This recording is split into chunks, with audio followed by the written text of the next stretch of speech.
আমাদের কাজ করতে হলে, আমাদের সফল হতে হলে, আমাদের ভালো থাকতে হলে, আমাদের মানসিক স্বাস্থ্য ভালো রাখতে হলে, হাসি খুশি থাকতে হলে আমাদেরকে পজিটিভ চিন্তা করতে হবে। এর কোনো বিকল্প নাই। কারণ নেগেটিভ ভেবে আপনি জীবনে কোনো কিছু অ্যাচিভ করতে পারবেন না নিজেকে ডাউন করা ছাড়া, বা হারিয়ে যাওয়া ছাড়া, বা একা হয়ে যাওয়া ছাড়া। কিন্তু আপনি যদি পজিটিভ থাকেন, আপনার প্রোডাক্টিভিটি বাড়বে, আপনার কাজের সময় বেড়ে যাবে। এখন প্রশ্ন হলো যে পজিটিভ থাকবেন কিভাবে, মানে পজিটিভ থাকার জন্য কি করতে হবে। প্রথমেই আমরা যদি এরকম চিন্তা করি যে কোনো একটা কিছু জানলেন, শুনলেন বা দেখলেন, শুরুতেই সন্দেহ না করে সেটার বিষয়ে মন্তব্য করার জন্য বা কিছু বলার জন্য বা না বলার জন্য বা আপনার থট প্রসেসে সেটাকে আনার জন্য একটু সময় নেন।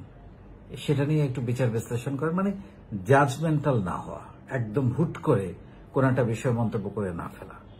একটু সময় নেন, দেখেন, বোঝেন। যদি আপনার জন্য মনে হয় সেটা বলা দরকার বলেন, আর যদি মনে হয় বিষয়টা অনেক নেগেটিভ, এড়িয়ে যান, নীরবতা পালন করেন। কারণ অনেক সময় এড়িয়ে যাওয়াটাও এক ধরনের শক্তিশালী ব্যাপার। এটা একটা স্কিলস, যে কোনো একটা বিষয় পছন্দ হচ্ছে না আপনার, সেটাকে আপনি ইগনোর করতে পারছেন, সেটাকে এড়িয়ে যেতে পারছেন, এটাও কিন্তু একটা বিশাল ব্যাপার। সো যে কোনো বিষয়, এটা একদম প্রথম পার্ট আমি বলবো। আরেকটা হচ্ছে কথা বলার সময়, কনভারসেশনের সময় ইতিবাচক বা পজিটিভ শব্দ ব্যবহার করা। সেটা কিরকম? যেমন ধরেন আপনি কথাবার্তা শুনে, কারো একটা কথা শুনে আপনি রিয়াকশন দিচ্ছেন যে আপনি মিথ্যে বলছেন। এই শব্দটা না বলে আপনি কিন্তু বলতে পারেন যে আপনি অসত্য বলছেন, বা আমার মনে হয় এটা আরেকটু চেক করা দরকার আপনার, বিষয়টা এরকম। সো মিথ্যা বলা বা কাউকে খুব বাজেভাবে রিয়াক্ট করার চাইতে পজিটিভ অনেক শব্দ আছে, সেগুলো ব্যবহার করে কিন্তু কনভারসেশন চালানো যায়। তাতে করে আপনার, কারণ এর পরের শব্দটা হয়তো উনি বলে দিতে পারে আপনাকে, আর আপনি কিছুই জানান না, মানে আপনি আরেকটা ফিডব্যাক পাওয়ার জন্য রিপ্লাই দেন না, আর একটা বাজে ফিডব্যাক পাওয়ার জন্য। সো আপনার রিপ্লাইটা হওয়া উচিত, যখন আপনি বলবেন যে আচ্ছা একটু দেখেন তো এভাবে হয় কিনা, তখন উনি পোলাইটলি রিথিঙ্ক করবে, হ্যাঁ আচ্ছা একটু দাঁড়ান, আমি একটু আবার দেখছি। আপনি যদি মিথ্যা বলে ফেলেন, তাকে আঘাত করেন, সে আপনাকেও আর একটা বাজে রিপ্লাই দেওয়ার জন্য, আপনাকে ছোট করে একটা বাজে রিপ্লাই দেওয়ার জন্য কিন্তু সে তৈরি থাকবে। তারপরে তৃতীয়ত যেটা বলবো সেটা হচ্ছে মানুষের সম্মান করে কথা বলা। এতে কিন্তু আপনি পজিটিভ থাকবেন। আপনি সম্মান করে কথা বলবেন, হাসি মুখে কথা বলবেন, সেও দেখবেন আপনাকে সম্মান দিয়ে কথা বলতে বাধ্য থাকবে। সে আপনার সঙ্গে, কারণ আমরা রিসিভ করি, আমাদের নেগেটিভ জিনিসগুলো আমরা যদি রিসিভ বন্ধ করে দিতে পারি, থামিয়ে দিতে পারি, তাহলে কিন্তু অনেক সুবিধা আমাদের কাজ করার জন্য, প্রতিদিনের ভালো থাকার জন্য। সো সম্মান দিবেন, আর সম্মান যদি নাও পান আপনি দিবেন, কারণ আপনি এমনই, আপনি মানুষের সম্মান করতে জানেন। আপনার এটা এক্সপেক্ট করার দরকার নাই যে আমাকে কিছু পেতে হবে। এটা নিয়ে আমি লাস্টে আলোচনা করব। তারপরে যেটা হতে পারে সেটা হচ্ছে নেগেটিভ মানুষদেরকে এড়িয়ে চলুন, কারণ তারা আপনাকে আসলে কোনো স্মাইল দিতে পারবে না, তারা আপনার মন খারাপ করে দিবে।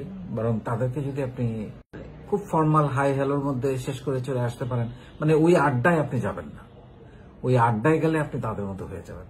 আপনি সম্পর্ক রাখার জন্য যতটুকু কথা বলা দরকার, সালাম দিয়ে হাই হ্যালো করে তারপর বেরিয়ে আসেন, তাতে আপনার কাজের সময় বেড়ে যাবে, আপনি ভালো থাকবেন, মন ভালো থাকবে আপনার।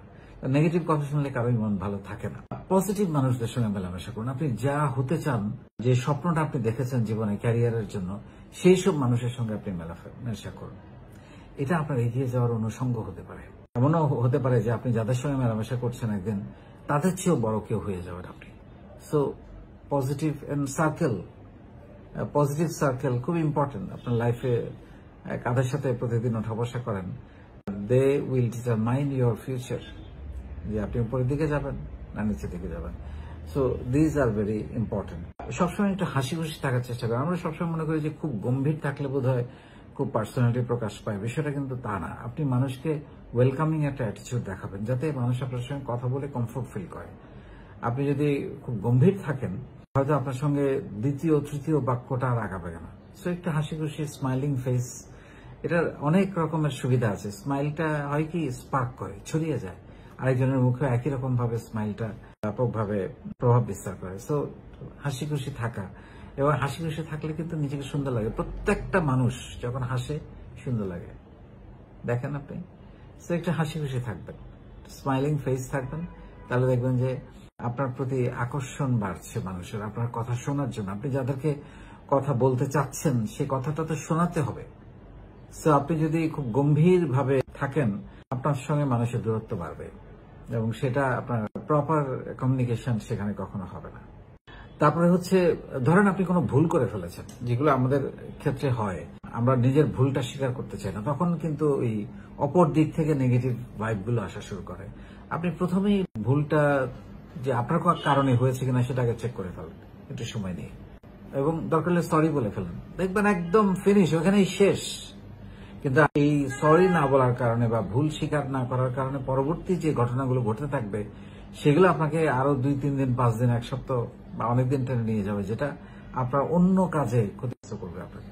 সো ফুল স্টপ দেওয়া যায় সরি বলে, ডু ইট, এবং নিজের ভুলগুলো কাটিয়ে ওঠার জন্য চেষ্টা করতে হবে। আরেকটা হচ্ছে, আমাদের আরেকটা নেগেটিভিটি বা অসুস্থতা তৈরি হয়, সেটা হচ্ছে যে অন্যের সঙ্গে তুলনা করতে গিয়ে। কখনো নিজেকে অন্যের সাথে তুলনা করবেন না।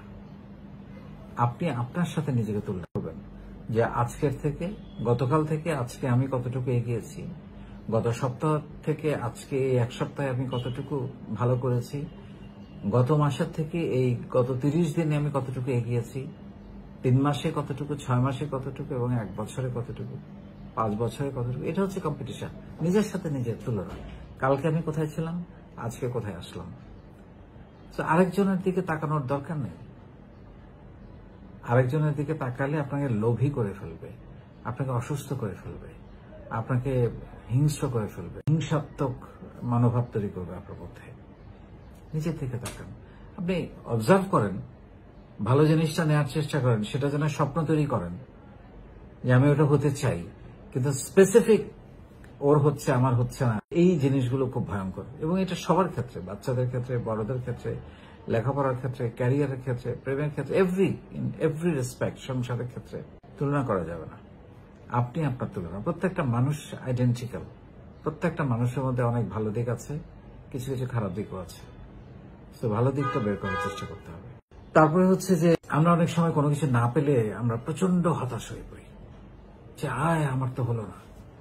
সো মাথা মধ্যে রাখতে হবে যে না পাওয়ার জন্য আজকের দিনটাই শেষ দিন নয়, সামনে আরো অনেক দিন আছে, অনেক পরীক্ষা আছে, অনেক প্রাপ্তির অপেক্ষা করছে। সময়ের ব্যাপার। আজকে আমার হলো না, এই আমার সাথে বন্ধুটার হয়ে গেল, সাথের কলিগের হয়ে গেল, বা একসাথে চলতাম তার হয়ে গেল, আমার হলো না, হতেই পারে। সবার একরকম করে সবকিছু হয় না। আপনি হয়তো দেখছেন আপনি ভালো, কিন্তু আপনি যে আরেকজনকে বিচার করছেন সে হয়তো আপনার থেকে ভালো, যেটা আপনি পুরোপুরি জানেন না। আপনি ততটুকুই দেখছেন, ততটুকুই জানেন, আপনার দেখার বাইরেও তো দেখা আছে। তো সো আপনার সিরিয়ালও আসবে, অপেক্ষা করতে হবে। আজকে আমি পেলাম না বলে আমার জীবনের সব শেষ হয়ে গেল, এটা একটা ভুল চিন্তা। কারণ প্রত্যেকটা মানুষকে প্রতিনিয়ত নিজের সাথে নিজের পরীক্ষা দিয়ে চলতে হয়, এবং এটা একটা পরীক্ষা নয়, এটা প্রতিদিন পরীক্ষা। এটা 300টা বলের ক্রিকেট খেলার হিসেবে যদি বলি, একটা বল খরচ হলো, আরো 299টা বল রয়ে গেছে। তো লাইফটা এরকমই। এবং নিজের প্রতি বিশ্বাস রাখতে হবে। আমরা অনেক সময় শুরুতেই সারেন্ডার করে ফেলি যে আমাকে দিয়ে বোধহয় হবে না, তখন এই নেগেটিভিটি ভর করে, ওই যে যদি, কিন্তু, অথবা, হবে না, নো, আমি পারবো, এই ভাইবটা রাখতে হবে, এবং এটা আপনাকে পজিটিভ এনার্জি দেবে। অ্যান্ড ফাইনালি যেটা আমি বলার চেষ্টা করছি সেটা হচ্ছে, B the giver and do for the people without any expectation. আপনি একজন গিভার হওয়ার চেষ্টা করেন, এবং সেটা কোন রকমের বিনিময় প্রত্যাশা না করে। অনেক সুখ আছে, অনেক শান্তি আছে, অনেক কিছু দেয়া যায়, ভালোবাসা দেয়া যায়, সম্মান দেয়া যায়, মায়া মমতা দেয়া যায়, রক্তদান করা যায়, মানুষকে পড়ানো যায়, শেখানো যায়, একটা বুদ্ধি দেয়া যায়, পরামর্শ দেয়া যায়, মানুষের জন্য কাজ করা যায়, ভলেন্টিয়ারিং করা যায়। এগুলো করতে কিন্তু টাকা পয়সা লাগে না। সো বি দ্য গিভার, দেখবেন আপনার কাজের সময় বেড়ে যাচ্ছে। কারণ জীবনের সফল, সুখী এবং বড় হওয়ার জন্য পজিটিভিটির কোনো বিকল্প নেই।